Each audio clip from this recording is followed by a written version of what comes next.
Hi, I'm Mila, and welcome back to English with me. Tell me, has this ever happened to you? You're trying to describe something in English, your room, a restaurant, a beautiful place you've been, and suddenly your mind just goes blank. All that comes out is, it's nice. Here's the thing. It's nice is quietly keeping your English stuck. While you're saying, it's nice, native speakers are painting vivid pictures with their words, making you feel like you're standing right there with them. Today, I'm going to show you exactly how to do the same. Stay with me until the end. Because after this lesson, you'll never describe something in a boring way again, and people will actually see your words in their mind. Today is day 4 of our 30-day English shadowing challenge. Quick question. How do you describe your bedroom in English? Your favorite restaurant? That beautiful place you visited last weekend? Let me guess. It's nice. It's good. I like it. Sound familiar? Here's the problem. While you're stuck saying, it's nice, native speakers are painting vivid pictures with their words. They're saying things like, it's cozy and bright with huge windows, or it's a bustling little cafe with the most amazing coffee smell. You know what you want to say? You can see it perfectly in your mind, but the words just disappear. Today, that changes forever. Imagine this. Tonight, you're video chatting with your English-speaking friend.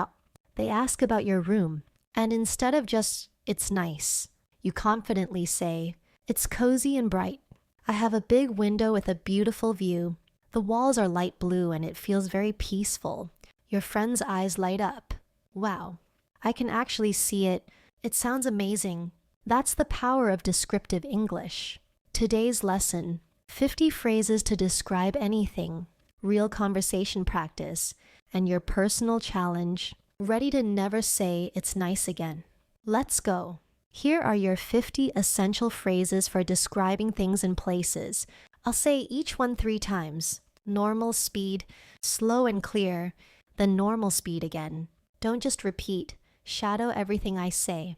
Copy my rhythm, pauses, and emotion completely. You're training your brain to think in English. Ready? Let's go. Size and shape. These are perfect for describing how big or small something is. It's really big.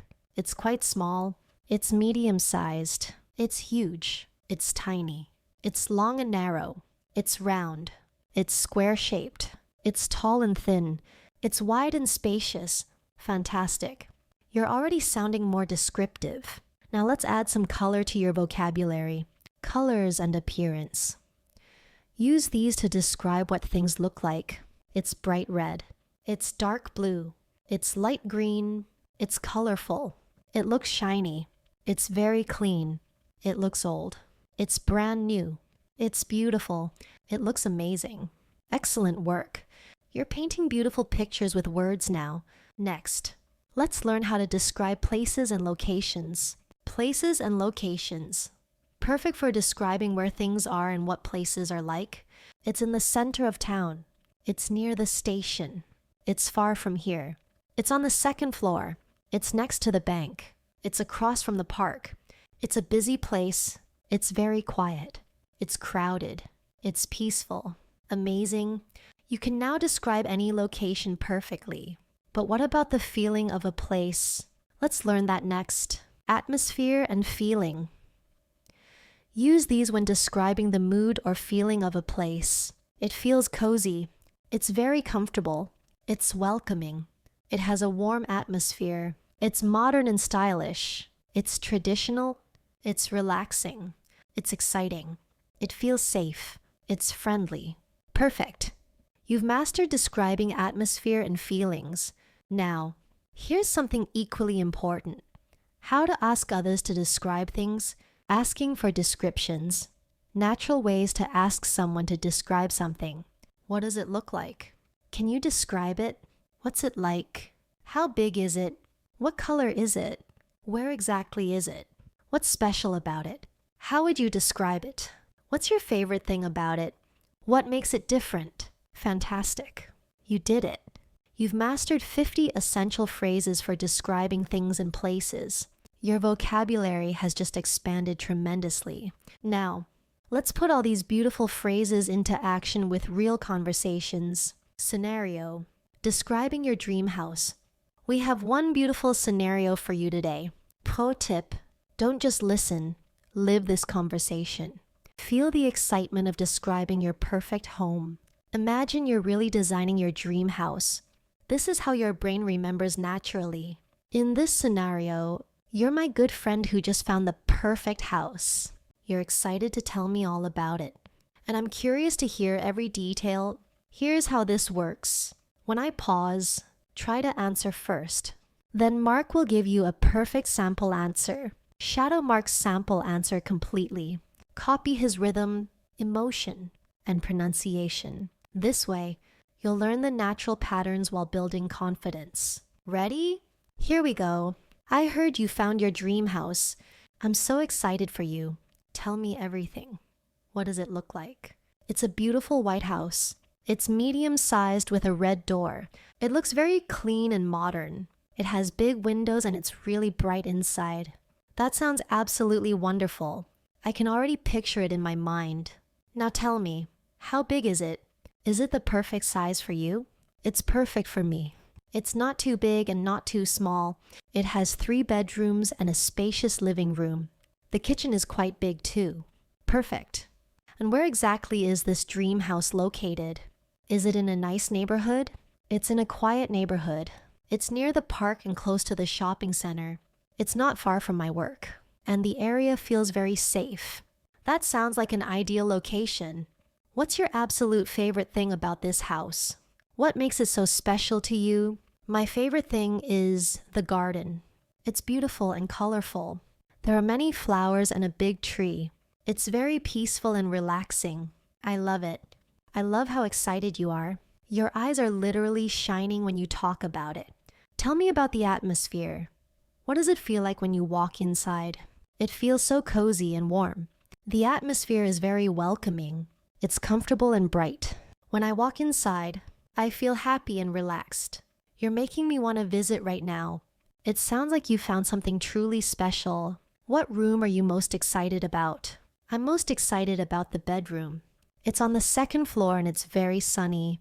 It has a big window with a beautiful view of the garden. This sounds like the perfect home for you.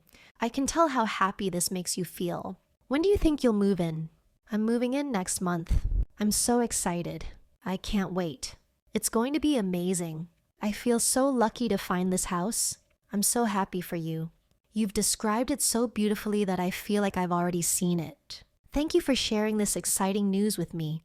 Thank you for listening. I'm so happy to share this with you. You're such a good friend. I hope you can visit me soon. Perfect. See how describing creates connection.